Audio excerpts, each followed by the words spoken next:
Buenas noches amigos, bienvenidos a otra emisión de Conversando con Cristina, un programa generado por Universidad de la Familia, ahora sí. Hoy es mi privilegio contar con una figura de renombre internacional, María Laria. María Laria es una periodista cubano-americana, productora ejecutiva, pianista y actriz, pionera del talk show en español.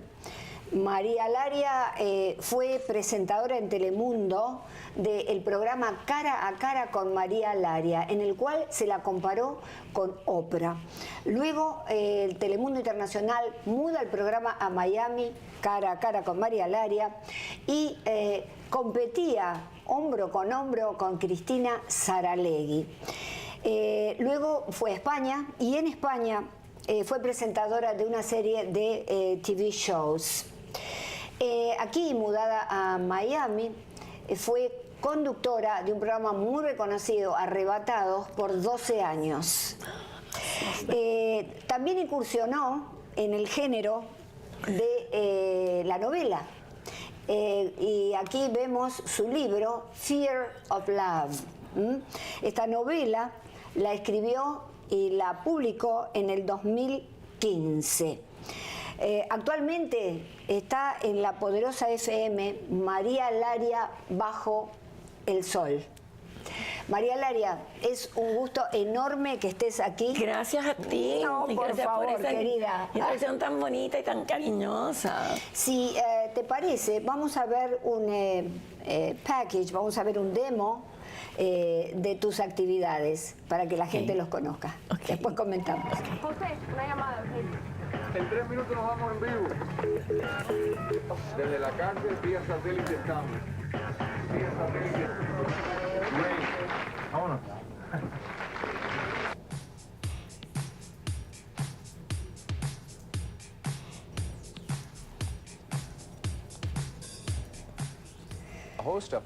María Laria, ¿qué te parece esto? Divino, me encantó. Ahí está. Mira. Sí, eso Mira, fue qué belleza. To Tell the Truth, ese fue el último programa, To Tell the Truth. En el mismo estudio donde grababan Johnny Carson, en NBC. Ay, Dios mío, mira esos aretes. También con... Bailey. Ahí estaba Aura Subillo, que estaba en el libro. Eso fue Concept Sec. Sí, aquí ya en América TV, ¿verdad? Donde tú estabas siempre conmigo. Sí, tuve tu programa también un par de veces, sí. Mira, Santi. Y aquí está la presentación de tu libro. Ah, mira, esos son los sketches. Primero fue María Laria bajo la luna, después bajo el sol y después bajo la luna otra vez. Porque cambié de 10 a la noche. Ahora es bajo. Eso es Days of Our Lives, eso es NBC. Sí, Days of Our Lives. Days of Our Lives. Sí, pero en inglés las novelas nunca terminan, a diferencia que las de español. Claro, que tú eres fully bilingual, eres bilingüe realmente. Sí. Y esta, Eso fue en el show de Carlos Otero cuando reemplazó a Carlucho, creo. En el 41. Este es el aspecto tuyo artístico que realmente... Eso en España. Eso fue en España. En España.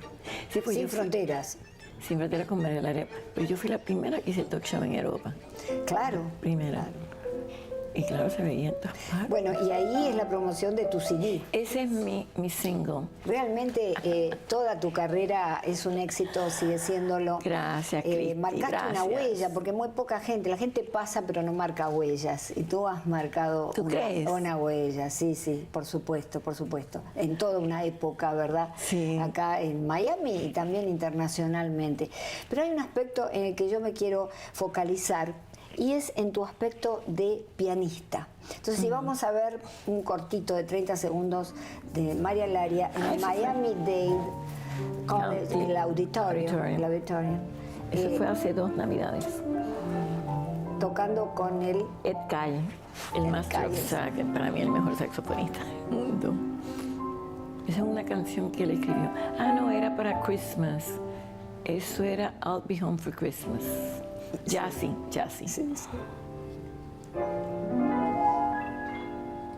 Sí, Me acuerdo que ese día este aspecto, sí. yo estaba haciendo ya tarde o temprano en el 41, Sí. patrocinado por Canon Health. Y David Barsky, el productor, que debes conocerlo, ahora lo conoce, yo le había pedido, tengo que practicar, porque el pianista tiene que practicar, tiene que tener sus dedos calientes. Claro, claro. Y entonces yo le dije, ¿por qué en vez del viernes? Porque el show era un viernes por la noche, antes de La Poderosa, después yo me iba de ahí, Miami-Dade County quedaba cerquita de la vieja Poderosa. Pero le dije, por favor, cambia la grabación para el jueves. No, no fue así. No solo eso, me puso 2 programas ese día. Entonces imagínate tú, yo tenía, y en los breaks iba y practicaba. Después cogí tremendo tráfico desde el 41 hasta el Miami-Dade. Y no me dio tiempo a ensayar con Ed. Nos dio como 5 minutos y me dice, no te preocupes, mejor, we swing it, como dicen, swing it. Y yo estaba nerviosa porque yo no soy jazzista. Con Ed sí hago mis cositas, pero salió súper bien, pero así, swinging it, sin siquiera ensayar. Porque tú eres una virtuosa del piano. Gracias. Y yo te quería preguntar, ¿cuándo surgió esa vocación? Y si cuando surgió en la infancia, fuiste, pues esto va dirigido también a los padres, fuiste apoyada por tus padres. Gracias a mi madre fue, yo creo que mi madre, en paz descanse, Ocelia, ella quería ser pianista. Entonces ella nos puso a mí. Maravilla. Yo aprendí a leer música antes de leer. De leer. Yo en Cuba, no me acuerdo mucho porque salí pequeñita, pero yo fui a un kindergarten musical en un conservatorio que se llamaba Hubert de Blanc. Y yo aprendí lo que es la clave de sol, la clave de... Y entonces mi madre nos puso y después entonces me fui a Boston a estudiar. Yo quería estudiar matemáticas, pero la música me era más difícil que la matemática. Entonces estudié en Harvard y MIT matemáticas, number theory, y entonces el piano. Pero el piano para el pianista es muy difícil porque el piano es solista. En la orquesta sinfónica hay violín, hay viola, hay bajo, no hay sax, pero hay clarinete, hay fagot, hay de todo. Pero el piano es solista. Entonces el pianista tiene que estar 8 horas mínimo, o 5 o 6, practicando solo o sola, para entonces dar un repertorio y después hacer repertorio en 5 o 6 lugares y después vuelve. Entonces es una carrera muy bonita, pero muy dedicada y muy solitaria. Entonces, la primera vez que me entrevistaron en Boston, en un programa de televisión, y yo estaba tan nerviosa porque yo era muy tímida, era un nerd, era estofona, como dicen en Puerto Rico. Y yo digo, pero yo no podía decir mi nombre. Y poniendo el pie sobre el pedal, me temblaba y se oía. Y cuando pude decir mi nombre es María Lara, yo dije, ay Dios mío, el señor que me entrevistaba, después una señora, yo digo, ¿cómo ella puede hablar en televisión? ¿Y cómo esto se puede ver en tantos lugares del mundo a la vez? Y entonces mi pasión por la comunicación, porque a ver, el arte es una necesidad para el artista, pero no necesariamente para la gente. La gente necesita un techo, necesita comida, necesita un modus vivendi, pero el arte plástico, el arte no es una necesidad nada más que para el artista. Entonces yo quería conocer a presidentes, a papas, quería conocer homeless, quería conocer personas que hubieran tenido una vida difícil. Tú como psicóloga lo has conocido. Y para mí el periodismo fue como una excusa de poder entrar en todos esos mundos, a veces muy oscuros, a veces muy bonitos, pero fue como y entonces me enamoré del periodismo y dejé el piano un poquito atrás. No, lo dejé al principio de mi carrera a propósito, porque la gente diría, bueno, mira, María Lara es pianista clásica y ahora es periodista. Entonces como que yo dije, no, yo voy a esconder eso. Cuando ya yo tenga mi nombre, entonces cuando fui la primera que hice talk show en España, en televisión española, que ese programa se vio en todo Medio Oriente, norte de África, Europa, todo Estados Unidos también, en Argentina, que Telemundo no se veía en Argentina, a través de James Televisión, con Susana Jiménez y con Charitín, éramos las 3 mujeres, el canal para la mujer. Pues ahí dije, ya puedo hacerlo. Y ahí terminaba mi conclusión en el piano. Y ahí volví a traer el piano. Y después en el 41 de vez en cuando tocaba. Claro. También. Pero tu focalización fue en el periodismo. Sí, el periodismo ¿te atrajo más que fue el mi piano? pasión. Sí, porque especialmente la música clásica, tengo que decirlo, es muy elitista. Sí. Muy elitista. Mi primer, o sea, estuve casada con Carlos 40 años. La primera vez que yo lo llevaba a un concierto, y lo primero que le preguntaban, ¿tú qué instrumento tocas? Y él era un técnico facial, maxilofacial, de dientes, Sí. puentes y coronas. Cuando decía, no, yo no toco nada, no le hablaban. Y yo decía, pero ¿qué es esto? Porque tú tengas un talento. Entonces, era muy elitista. Sí. Yo acompañaba al bajista del BSO, del Boston Symphony Orchestra.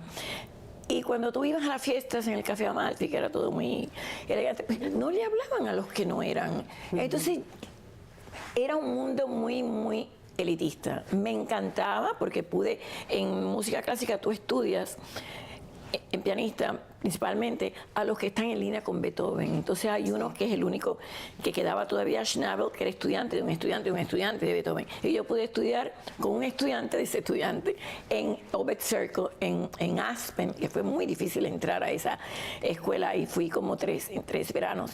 Pero era un mundo tan elitista que yo decía, pero es que ignoran a la gente que no tiene nada, que a lo mejor tienen un talento más que el nuestro.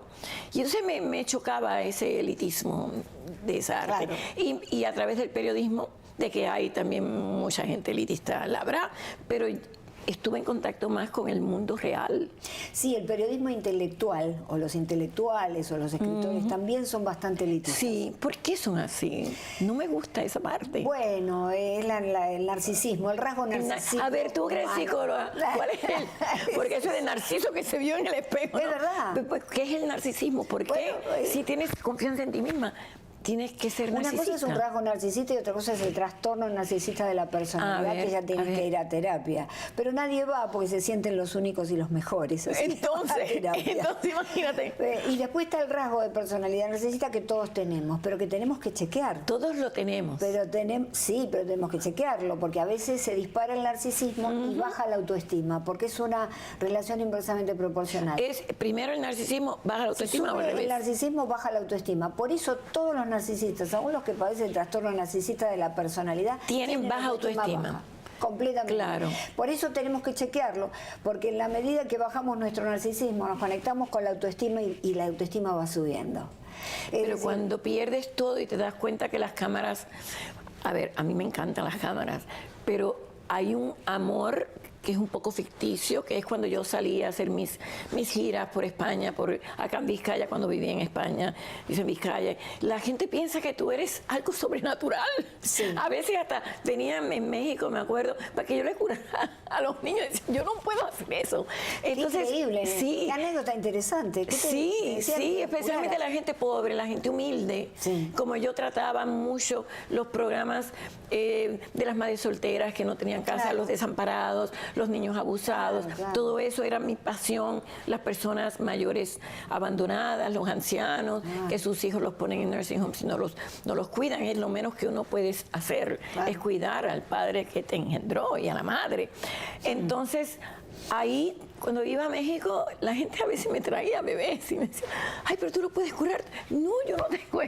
Y ahí uno tiene todo ese ego, lo tiene, pero ahí me bajaba porque yo decía, pobrecitos, la gente que se aprovecha de ese ego. Seguro. Es terrible. Maravilloso lo que hacías, porque de esa manera se ve que tú tienes una autoestima elevada. ¿Tú crees? Porque hay que poder chequear ese narcisismo. A Sí, veces la hay que gente se va chequearlo. como un barrilete Totalmente. y se cree en Dios. Entonces, Sí, y ya el sí. ser humano tiene esa tendencia. ¿Y cómo se trata ese narcisismo, ese Sí, es un síndrome? trastorno, generalmente va a la familia, al terapeuta y dice, no, lo traemos porque hay problemas de personalidad, no se lleva bien con nosotros, porque él siempre tiene la razón, nunca lo puede Ya, contradecir, ya. él o ella, y entonces es necesaria la terapia. Pero un narcisista está tan contento, ese yo me amo. Entonces, Imagínate tú, ¿te acuerdas por que eso, había un- ¿cómo es la historia de un Narciso chiste? que se vio en un Bueno, espejo es en un el río? escrito griego que aparece en Ovidio, Ajá. en la Metamorfosis de Ovidio, y en la cual Narciso era un ser muy bello que estaba perseguido por mujeres y por ninfas por igual. Y había una ninfa que lo llamaba para que lo amara. Y él no, porque él se iba al lago, miraba Y decía, se miraba "Qué a su reflexión y qué belleza". Yo soy el único.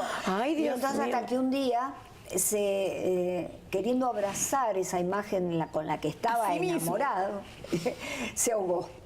Claro, ¿verdad que sí? Sí, así ahogó. termina la historia. Entonces lo toma Freud y desarrolla, y otros terapeutas, otros psicoanalistas, y desarrollan narcisismo primario, narcisismo secundario y el narcisismo maligno, que lo tienen todos los psicópatas. Pero el Y primario- los dictadores. Y los dictadores. Pero el primario lo tenemos que tener todos, porque hay que... Hace falta para sobrevivir. Ámate a ti mismo. Antes de poder amar a otro, te tienes que amar a ti mismo. Yo Pero aprendí tú no eso. eres muy narcisista. Yo veo que tú... Gracias por te decírmelo, porque reconoces. existe la tentación y uno tiene que chequearlo, como dices tú. Pero por eso a mí yo notaba que cuando entrevistaba artistas, no todos, obviamente, estaba la cámara y era una cosa. Apagaba la cámara, se iban a comercial, era otra cosa. Alguien del público quería saludarlo y ni siquiera quería. Entonces a mí eso me chocaba mucho, porque yo decía que todos somos iguales. Y yo me acuerdo decir, antes de todos los realities, el día que hay una cámara registrando todo lo que hacemos, que es lo que ha pasado ahora, entonces ya no existen, por eso es tan difícil conseguir trabajo como presentadora, porque cualquiera es periodista, con un Es que- telefonito, cualquiera es maquillista, cualquiera es artista, cualquiera es... Y entonces con la inteligencia artificial a mí eso me da pánico. Claro. Porque entonces la calidad real, ya tú no sabes lo que es real, lo que no es real. Personalidades así tan narcisistas como P. Diddy, que mira todo lo que ha hecho y la poca sentencia que le dieron. Entonces es muy perjudicial porque chicas se enamoran de ese poder. Mira ahora Julio Iglesias están... No sé hasta qué punto creo o no creo, yo la entrevisté muchas veces. También se aprovechan del hecho de que, o sea, yo fui sexually harassed en Telemundo, pero yo demandé a Telemundo en el momento que me pasó. Qué bueno, no Claro, sabía. en el momento que pasó. Pero cuando tú pasas 20 años, no sé si te acuerdas de Clarence Thomas, que todavía es Supreme Court Justice, Anita Hill, ella fue y testificó diciendo que él la hostigaba. Ah, bueno, pero se quedó trabajando con él 10 años. Claro. Entonces, de que tú te acuerdes, como Claro. Ashley Judd, como Claro. todas estas, 20 años después, no, Frida Kahlo, ¿cómo se llama? Salma Hayek. Sí. Bueno, sí, Harvey Weinstein, que gracias a Dios está en la cárcel. No, pero a ver, si es abuso, en el momento tú te vas. A ver, tú eres psicóloga. Si una persona se queda de que quizás haya un lazo como de si es un padre o si es, pero en un trabajo A es veces- prostitución. Yo no lo critico, yo no lo hago. Sí. Pero yo te doy sexo a cambio de esto. Entonces, Por supuesto, por supuesto. Sí. Es muy difícil y no todas las mujeres tienen la autoestima suficiente. Es baja autoestima, Es baja ¿verdad? autoestima para ir y decir, me está haciendo harassment y denunciarlo abiertamente. Sí. Es muy difícil. Es la misma razón por la cual las mujeres se quedan con un marido que les pega. es igual, ¿no? Entonces, es lo mismo, porque uno me dice, pero ¿cómo es posible que esta mujer esté? Hay lo que se llama la indefensión adquirida. La indefensión adquirida y aprendida. O Sí, sea, sí, sí. o aprendida. Sí, sí, sí, es igual. Aprendiste Lo mismo. que sos un objeto, esto es un objeto, yo lo saco, no tiene el teléfono ningún tipo de decisión autónoma. Claro. Pero entonces son objetos que este hombre hace lo que quiere con ellos. Pero a veces no lo hacen también por no tener la valentía de enfrentar un mundo. Yo les aconsejo, y tengo muchas amigas a quien les he aconsejado, Sí, por supuesto. vete porque la autoestima baja cuando tú sabes, pero quizás también es el miedo a enfrentar un mundo sola, monetariamente, financieramente. Totalmente digo. de acuerdo.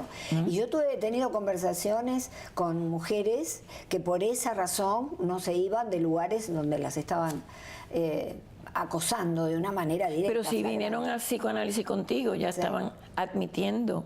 Sí, por eso. Pero se viene cuando está la imposibilidad de no poder salir de esa situación. Entonces es una señal. Bueno, se puede de salir, auxilio pero clara. es difícil Es un enfrentar. primer paso ir a un psicoanalista para que te diga, bueno, psicoanalista o psicólogo o cualquier corriente de psicología que te permita dar ese paso que tú no puedes dar.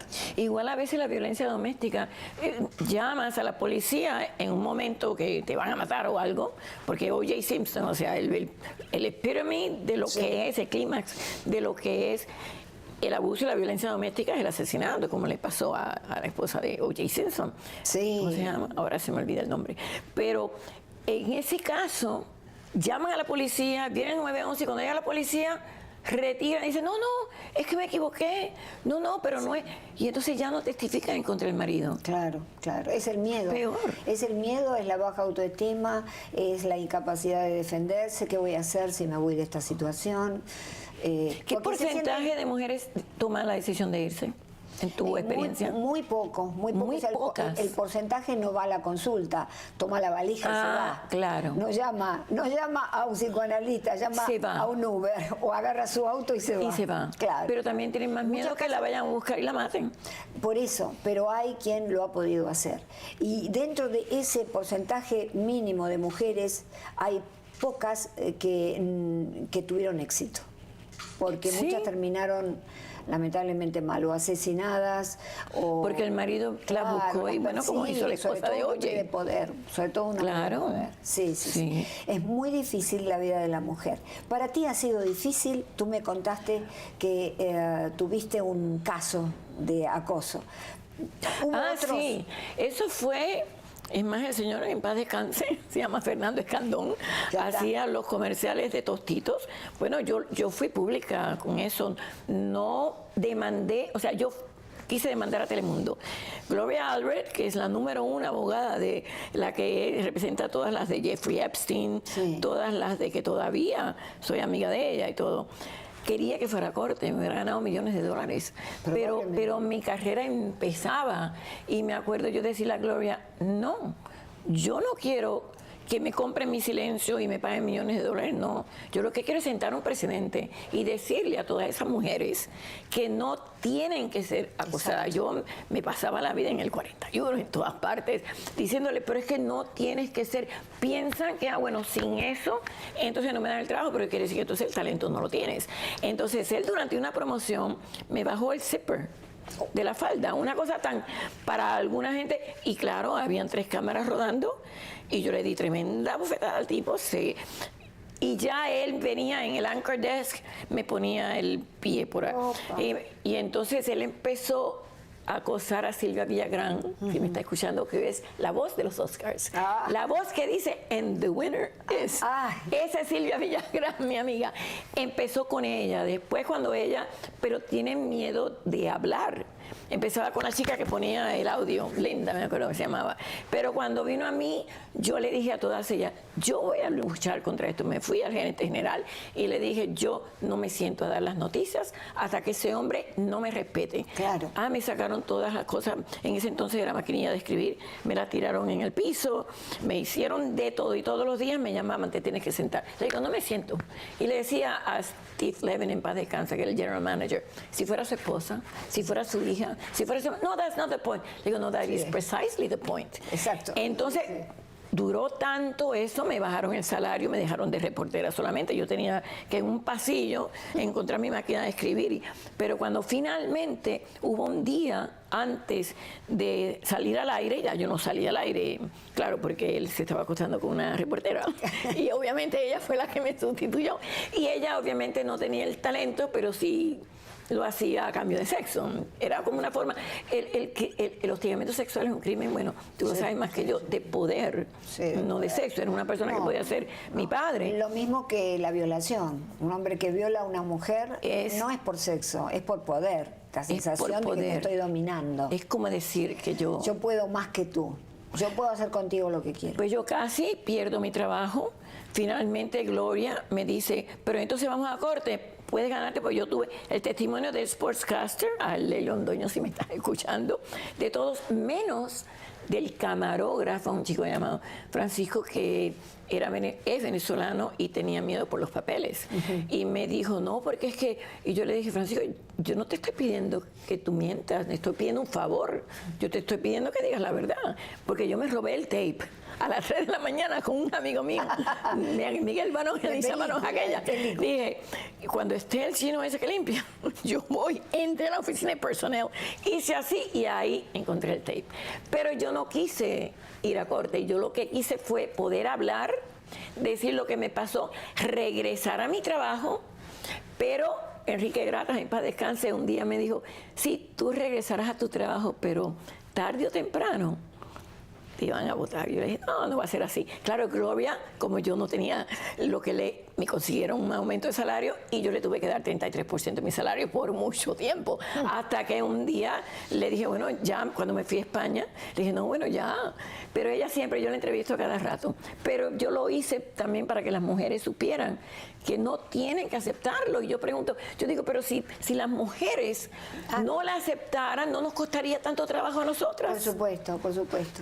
Pero también forma parte de una cultura, la cultura muy machista, lo que se llamaba el patriarcado en un momento dado, en donde el hombre inconscientemente, particularmente en muchas culturas, siente que sigue teniendo ese poder sobre la mujer. Sí, pero si la mujer no accede... Es el poder de la fuerza física, que eso apareció en la prehistoria, cuando el hombre se dio cuenta que la mujer la podía dominar físicamente. Podía dominarlo físicamente. Claro, claro. Mira ahora las wrestlers y todas las boxeadoras, que yo no estoy de acuerdo con ese deporte. Eso es una, se llama formación reactiva. Es decir, ¿cómo es? Formación reactiva. Me voy al otro extremo.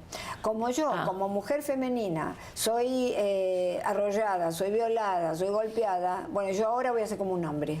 Y entonces trato de poner como una... Imita al hombre. Sí. Hay muchas jefas que hacen eso. En el camino nos perdemos de la feminidad, porque no somos ni hombres ni mujeres. Tú sabes que yo he tenido mejores jefes hombres que mujeres, porque las mujeres, cuando toman la posición, yo fui productora ejecutiva, yo creo que las mujeres podemos, yo no soy feminista, pero no feminoide ni feminazi. Podemos...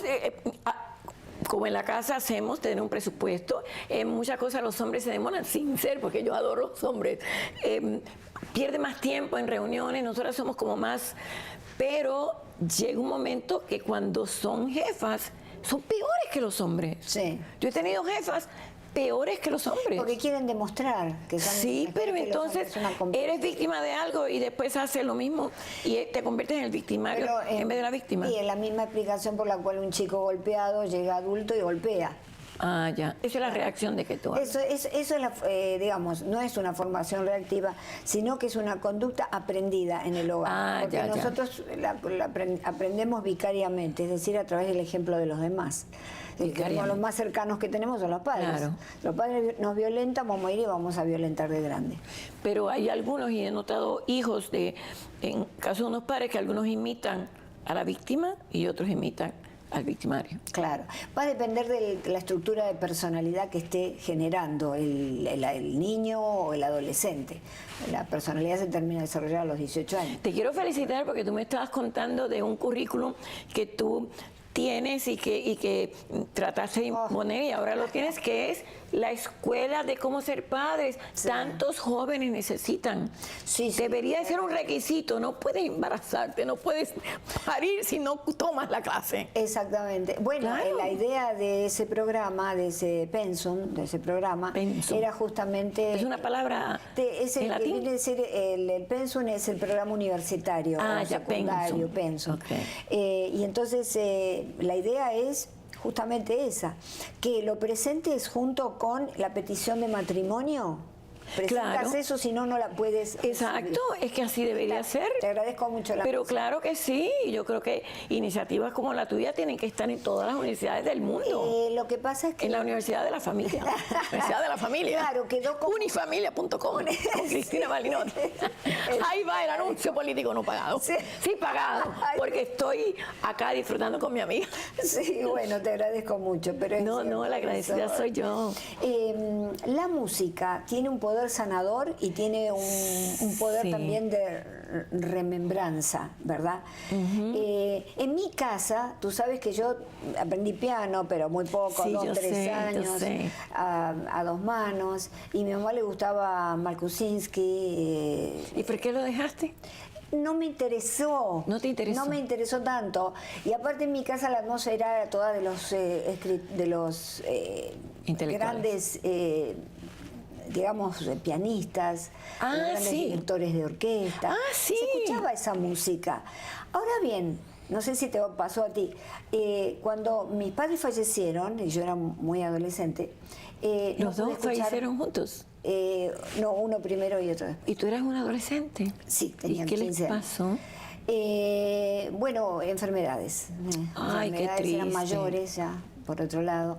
Ay, que debes haberte sentido devastada completamente. Claro, y no podía escuchar más esa música, no podía escuchar a Chopin, por ejemplo.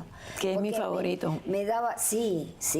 No podía escuchar el Cascanueces, el Lago de los Cisnes. No. Teníamos palco en el Colón, íbamos siempre con mamá a escuchar, pues mamá era fanática de eso, era lo único que escuchaba. Ay, qué Pero lindo. a mí ya, creo que pasaron como alrededor de 20 años Para que pudieras para que escucharlo yo otra vez. pudiera volver a disfrutar escuchando. Tú sabes ¿A ti que, cómo? a ver, una de las razones también por la que dejé el piano es muy esclavo y los maestros de piano, Obetzer con uno de ellos, mi maestro Gabriel Chodos, que hoy es el presidente del New England Conservatory donde yo estudié, son muy duros. Te hacen llorar en la clase. Entonces mi maestro decía que you have to wear your heart on your sleeve, que tienes que tener tu corazón en la manga de tu camisa, porque de ahí es que tú sacas las memorias. Pero o sea, tú tocas mejor cuando estás deprimida y triste, que te saca todo eso, que cuando estás feliz. Entonces a mí me costaba mucho de adolescente. Pasé por muchas etapas de mucha depresión, tenía problemas en mi casa, me fui de mi casa, me fui para Aspen, y era como tocar piano, es abrir tus venas. Y entonces lo hice, el periodismo, no tanto. El periodismo lo que me costaba es en una semana haber entrevistado a un homeless, un pandillero, un chico adolescente, que se ponen, tú sabes que se ponen los números de personas que han matado. Sí. Entrevistar una persona abusada, entrevisté una vez en la cárcel, aquí la madre de Baby Lollipop, que mató a su hijo, la primera mujer hispana condenada a muerte, que todavía no la han matado, hizo apelación, pero bueno. Y al final de la semana yo decía, no puedo ayudar a todo el mundo. Es una impotencia, pero aprendí a tratar de ayudar a la gente que yo puedo y la gente que no, por lo menos pensaba que a través del programa los podría ayudar. He conocido a mucha gente que dice, yo era abusada por mi padre y hasta que vi un programa tuyo pude enfrentar a mi padre y decirlo. El otro día, entrevistando a una queridísima amiga, Macarena, escribió un libro de poemas y cuando veo que había uno donde era en inglés, The Dark Knight, y le pregunté, y era amiga mía, no me lo había confesado y me lo confesó al aire en María Laria, Bajo la Luna y la Poderosa. Entonces, uno tiene, pero la música es peor, porque la música son tus vivencias. Entonces, cuando yo tengo que volver a tocar, yo ahora tengo un programa, El Piano Dañado, por una inundación que tuve, y ahora sí lo extraño, pero sí te saca todo igual que a ti te pasaba. Claro, realmente. Llega un punto que cuando el duelo pasa, es decir, la música en los duelos te ayudó. Entonces, un poco, pero no tanto, Claro. Me acentuaba. Es lo que me pasaba a mí, claro. Es lo que te pasaba a ti. Sí. Tú me dijiste una cosa cuando entré hoy, antes de que nos maquillara la bellísima Aura. Me dijiste, cuando termina el duelo, ahora no recuerdo exactamente. Claro, ¿cuándo te das cuenta que termina un duelo?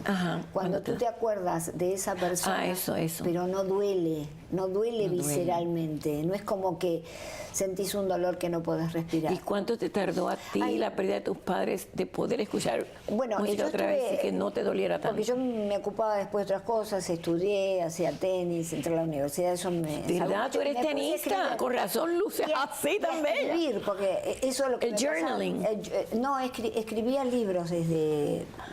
Sí, tenía un journal cuando era... Pero es como eso que al escribir te ayuda. Es la catarsis. La catarsis. Todo lo que pones en la palabra es muy sanador, sí. Bueno, en el caso tuyo fue el piano. Digamos, el piano te ayudó porque volcabas la emoción. Ojo, el piano es más directo todavía que para volcar la emoción que la escritura. Pero a veces revuelca emociones positivas y a veces negativas, porque también te da ira, a veces te da una tristeza muy profunda. Por lo menos sacarlo. Ira, lo que tengas, descontento, infelicidad, depresión, el tema es sacarlo. Porque si no, no se puede, digamos, seguir adelante. ¿Cuál fue de estas entrevistas, entre cientos de entrevistas que has tenido en toda tu carrera, la que más te marcó? Miles.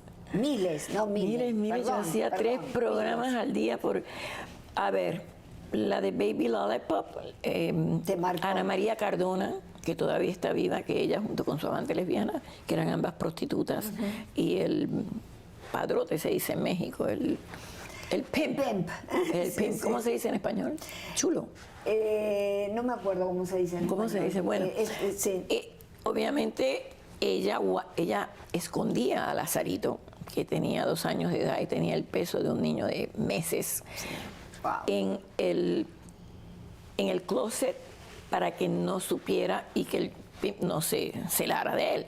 Entonces, entre Olivia, que hay algo en el sistema jurídico americano con el que yo no estoy de acuerdo, son los informantes. A ella le rebajaron la pena y a la madre le dieron la pena de muerte. Obviamente la madre es la madre, era ella quien tenía que proteger al bebé, pero a ella se lo redujeron porque testificó contra la madre.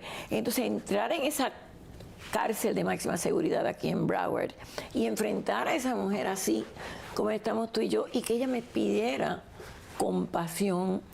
Y yo recuerdo, yo no puedo juzgar, yo no soy madre, traté, tengo muchos sobrinos y gente para quien he sido maternal, pero que ella me pidiera, y yo me acuerdo decirle, pero Ana María, era tu niño.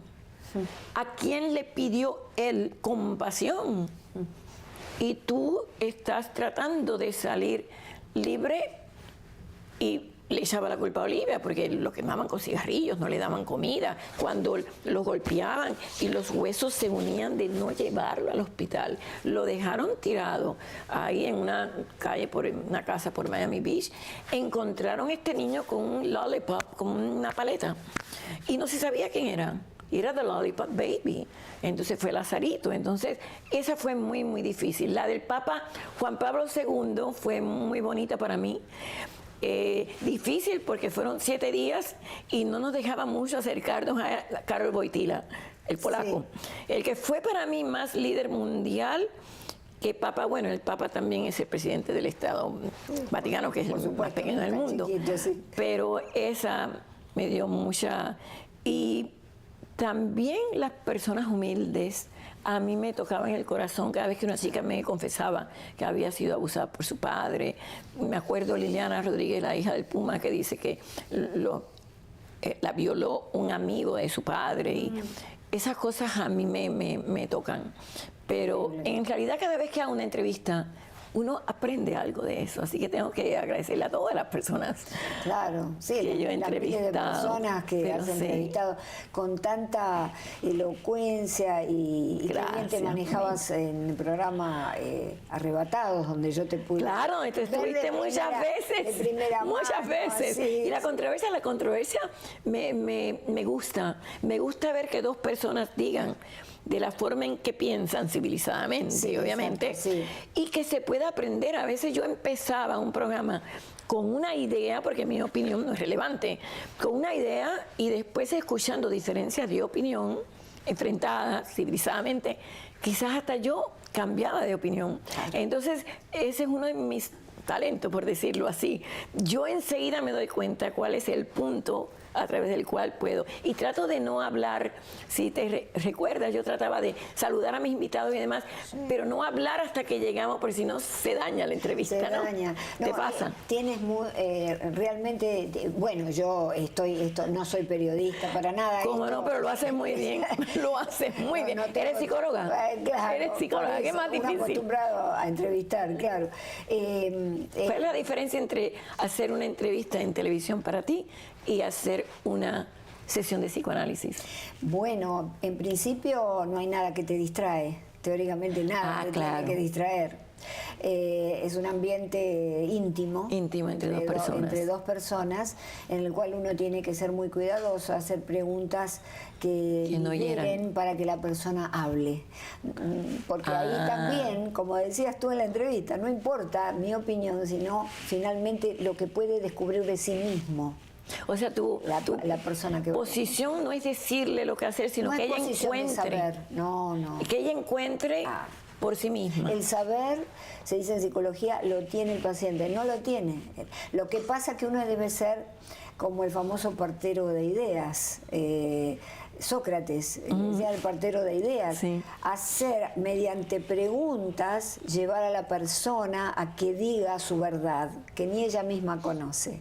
Y eso es sanador. Ah, ya. Lo que pasa que Es muy gratificante. Es muy gratificante, por supuesto. Claro. ¿Y te mantienes en contacto con los pacientes después que ya dejan de venir? No, ¿No? generalmente Son muchos, son claro, demasiados. claro, no hay lo que pasa es que la intervención del psicólogo es puntual y es para el momento. Para ese momento. Para ese momento. Porque si llega a querer regresar nuevamente, lo que no tiene que haber como condición sine qua non entre paciente y psicólogo es conocimiento, amistad. No debe haber. No, porque si hay amistad, yo Está te conozco, tengo envuelta mi emoción en vos. Claro. Como algunos se han enamorado de sus psiquiatras o viceversa. También, eso sí. Porque eso también es como el poder lo tiene el psicólogo y entonces utiliza. Pero eso está contra Hipa, ¿no? Sí, por supuesto, eso es.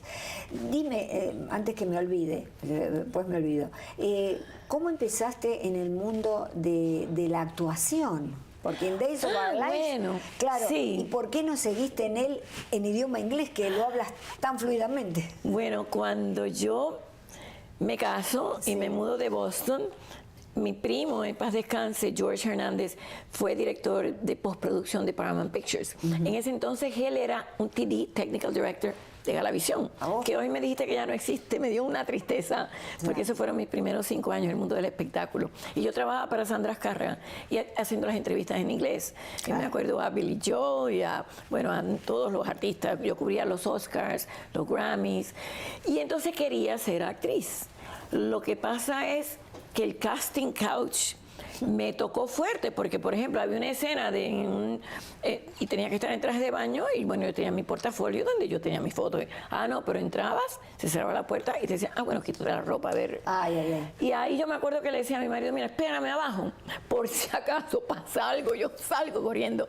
Entonces me costaba. Claro. Yo iba a los castings con María Conchita, con muchas otras personas, y para ellas no les molestaba, y a mí sí, yo era muy, no, pero es que yo quiero, es mi talento. También me pasaba, especialmente en Hollywood, que como yo soy güerita, rubia, me decían, pero las latinas tienen que tener pelo negro. Eso no pasa en México, eso no pasa en Argentina.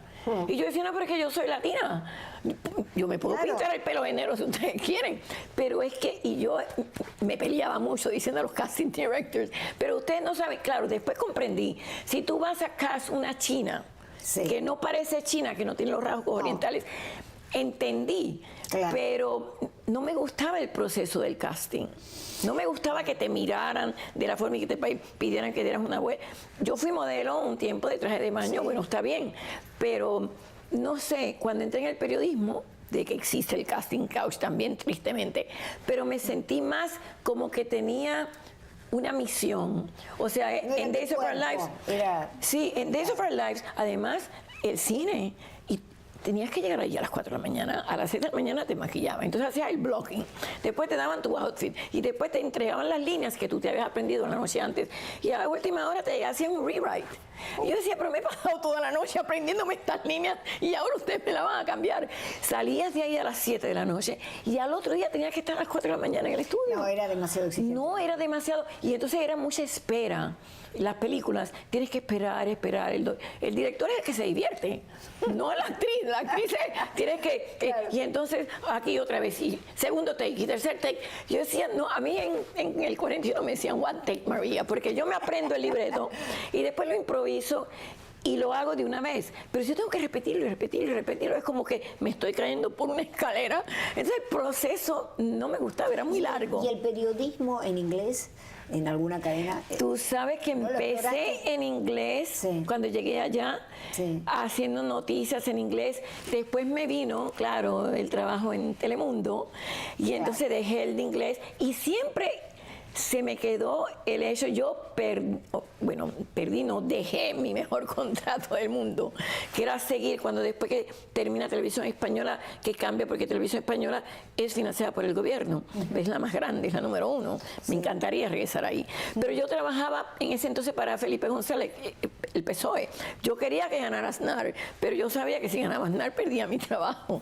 Entonces ahí me ofrecieron irme para Argentina o para Venezuela. Yo dije, para Argentina sí. Iba a vivir en la Recoleta, y vivir una cosa divina. Eres Yankelovich, el de Telefe, donde estaba Susana Jiménez. ¿tú lo conoces? Sí, Yankelovich.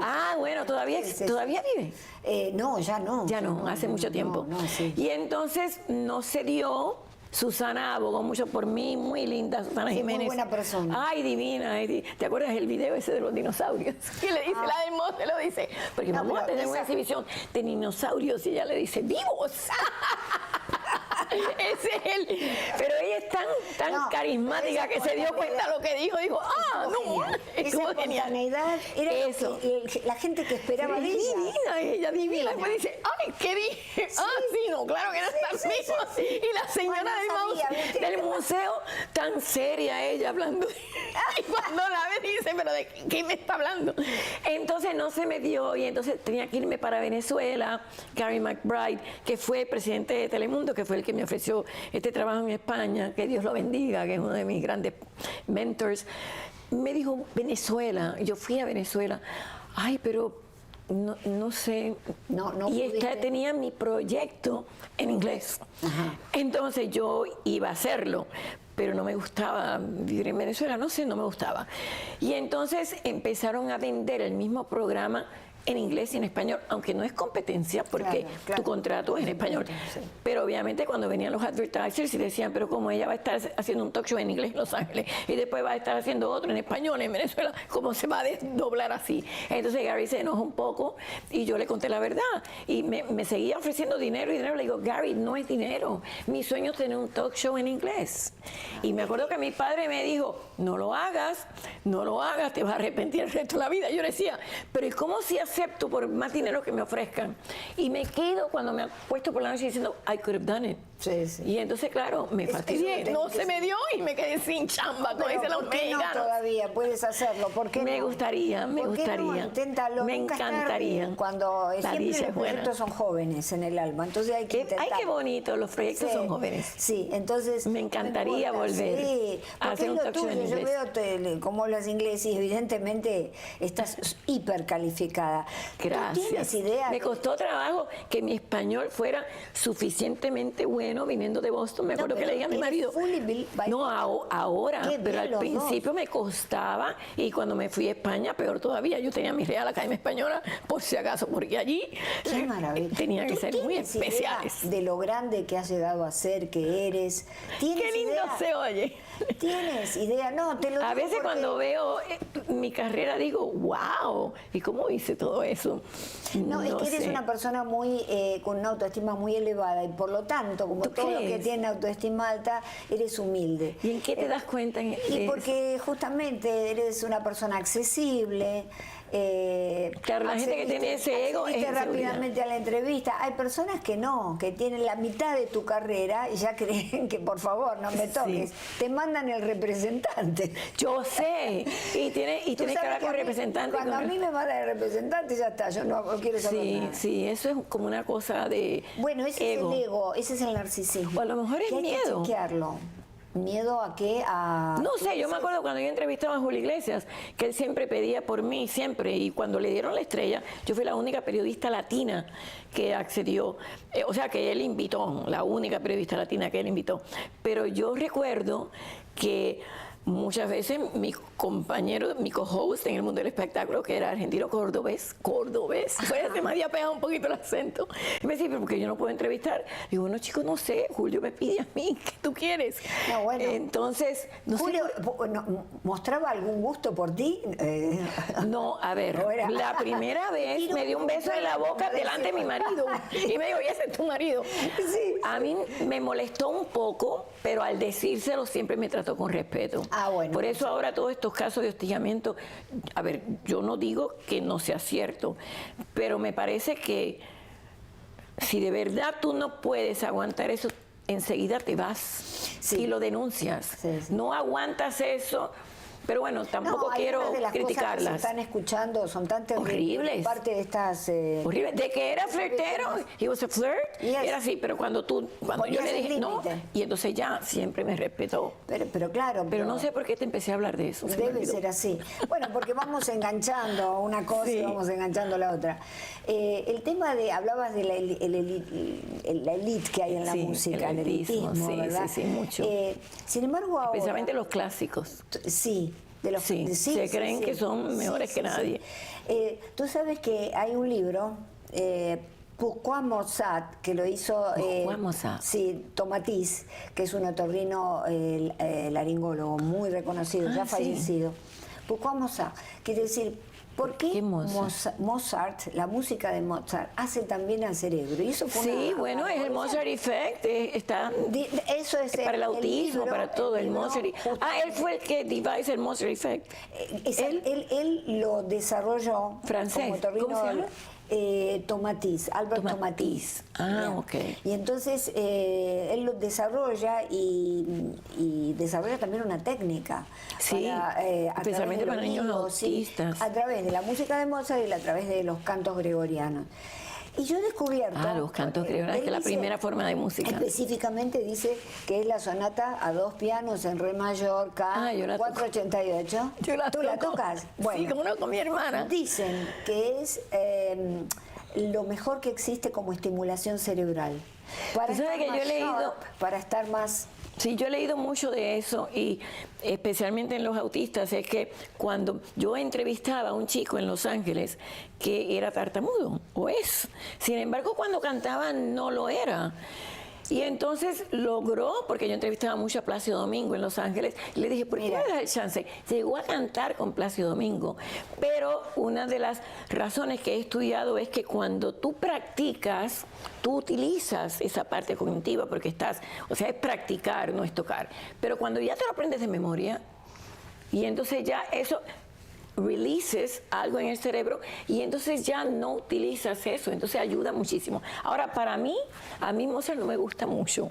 Me gusta, pero no me gusta mucho. No es, me parece muy repetitivo él. Tú sabes que Mozart escribía, pero escribía y escribía y escribía. Era bastante loco de joven. Era Wolfgang Amadeus Mozart. Pero a mí, por ejemplo, Beethoven, que es el único compositor que ha podido ir desde el clasicismo hacia el romanticismo, él pudo pasar, por ejemplo, Liszt, Chopin, todo eso es romántico, después contemporáneo Schoenberg y todo eso, y barroco Bach y demás.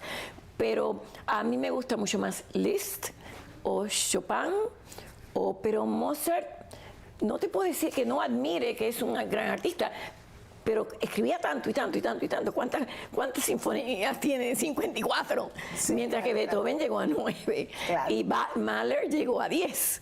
Entonces, no sé, me gusta más. Era el mayorista, el mayor trabajo. No, y era un loco, era un chico loco. Bueno, pero bastante no sirve travieso. que lo extraiga este hombre, Alberto Matiz. Claro, no, claro, el Mozart Para Effect. llegar a lo que hablábamos al principio del elitismo en la música, a través de este efecto Mozart, es el como Mozart que, o de Mozart Effect, es como que llega a todo el mundo este tema, porque se utiliza. Yo reconozco escucharlo, y a mí me hace muy bien particularmente esa sonata. Sí, En la cuanto tocaste a cómo cuatro manos. sacarle, ¿La tocaste a dos pies? No, la escucho, la escucho escuchas, sí. sí, no.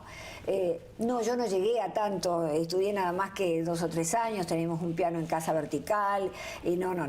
Pero, o sea que los verticales son mucho mejores que los gran chiquitos. así Sí, porque es la extensión de la cuerda. Ajá. Entonces, la Steinway, que es, bueno, y Bosenberg son los mejores, no hacen yo tenía un de alemán, cola. no me acuerdo si es ese. Bueno, tienes que tener el mejor. Sí, sí. Busendorfer, que es el mejor. Yo tenía uno en Cuba que mi madre, antes de salir, le rompió todas las cuerdas para que aquellos milicianos, como mi padre fue preso político, y después mi padre le dijo, pero tú estás loca. Sí, ya. Pero bueno, la extensión de la cuerda en 5 pies 7 pulgadas, que es el más pequeño que hacen los good brands, las buenas marcas de piano, pues es la extensión de la cuerda. En un upright, Sí. el que tiene, por ejemplo, un Baby Grand 4.7, 4.9, 5.1, esos no son profesionales, porque en el upright la extensión de la cuerda es mayor.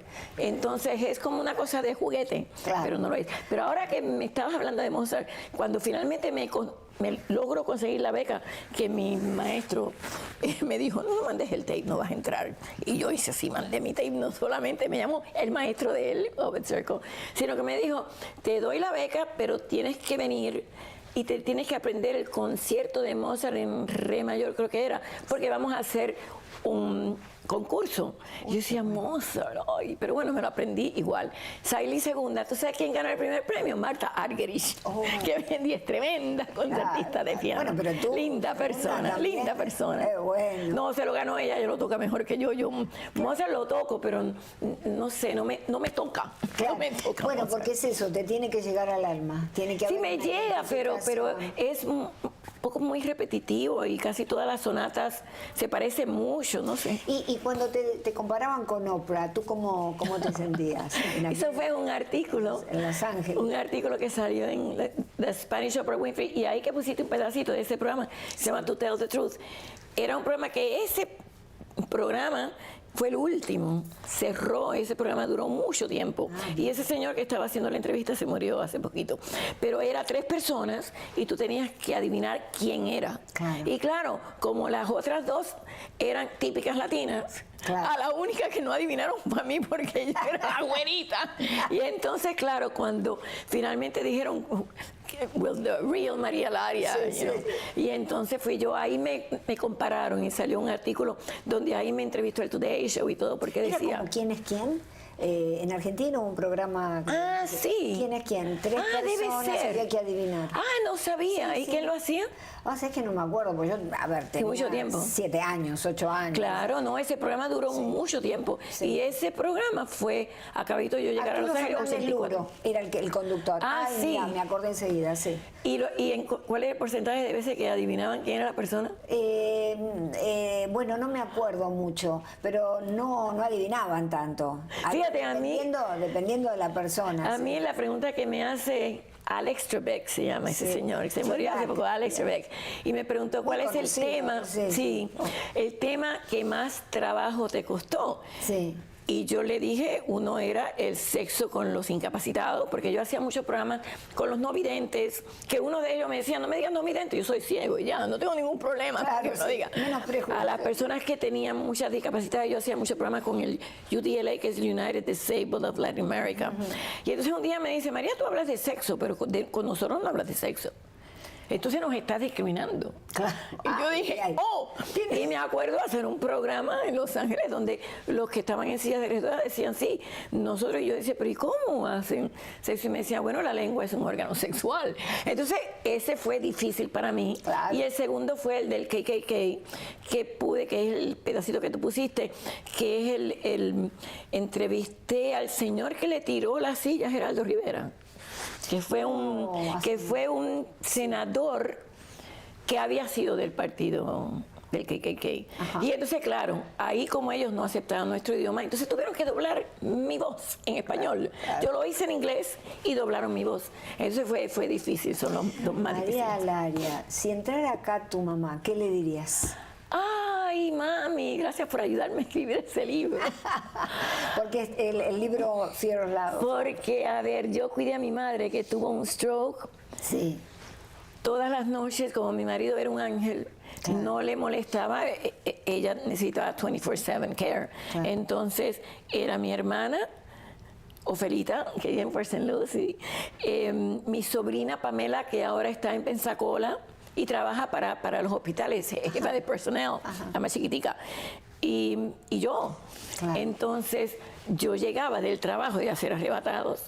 Mi marido me cogía el carro y yo me iba a hacer mi ejercicio, porque estoy adicta al ejercicio. Mi psiquis me lo mantiene. No, está muy bien. Son las endorfinas, Pero parece. por supuesto. Y yo hacía No mis lo ejercicios dejes. y entonces me iba a cuidar a mi madre y regresaba a las 3 de la mañana todos los días. Y yo lo levantaba y le decía, Carlos, no te he visto, no te he visto. Pero finalmente me decía, mi amor, déjame dormir, déjame dormir. Entonces llegaba un momento, yo tenía que esperar por mi hermana que llegara, porque su esposo argentino, Pepe, sí no era era un poquito más egoísta y decía, pero ¿por qué te vas a ir? Entonces a veces ella llegaba a las 2, a las 3 de la mañana y no sé. Y entonces yo decía, bueno, ¿qué hago con este downtime? Yo la acostaba y le daba sus medicinas y entre las 12 de la noche, 11:30 de la noche, hasta las 3 de la mañana, ¿qué hago? No podía hablar por teléfono. Y ahí dije, bueno, tengo que escribir y escribí ese libro.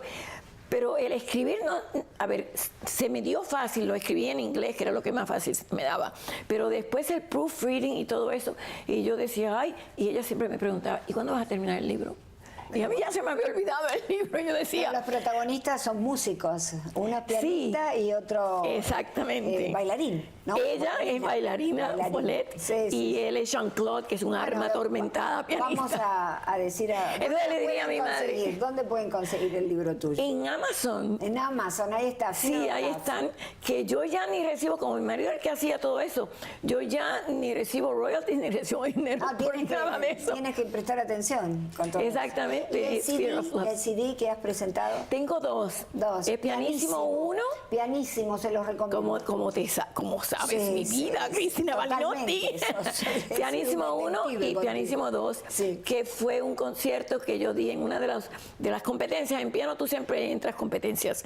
El primer premio era tocar con la Sinfónica, que era el que yo quería, pero saqué el segundo premio, y era el dar un concierto sola en Jordan Hall, que era uno de los lugares de concierto más importantes. Entonces, el primero es el concierto, sí, que por eso hay una parte donde hay un estornudo de un señor, y me dice el tipo que estaba haciendo el mastering, ¿quieres que le quite el estornudo? Le dije, no, me va a quitar una nota, que claro, se oiga que es live. Que se escuche el estornudo. Y después hice la segunda parte donde incluí, porque no me cabía todo, incluí, yo creo que, bueno, Lieberstrom está en ambos, pero incluí la sonata de Beethoven Opus 109 en mi bemol mayor, que es una belleza, que ya es romántica, porque la 109, 110 y 111 de Beethoven, las tres ya son románticas, la patética, la Moonlight Sonata y todo eso es clásico.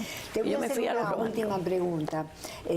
Primero te hago el cuentito. Arturo Toscanini, cuando cumplió 80 sí, años, un periodista le hizo una entrevista al hijo. Al hijo. Y le dijo, ¿cuál fue el éxito más grande que has tenido, que ha tenido tu padre? Tu padre. ¿Cuál es el logro más grande?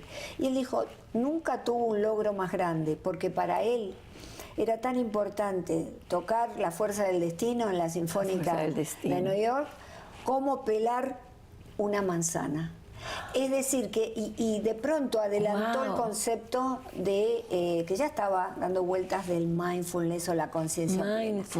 He estado en este ¿Cómo se dice eso en español? Contigo. Conciencia plena. Conciencia plena. Es decir, tú y yo hemos estado aquí en conciencia plena. Exactamente. En conexión con la música. Te agradezco enormemente. Tenemos mucho en común. Mucho.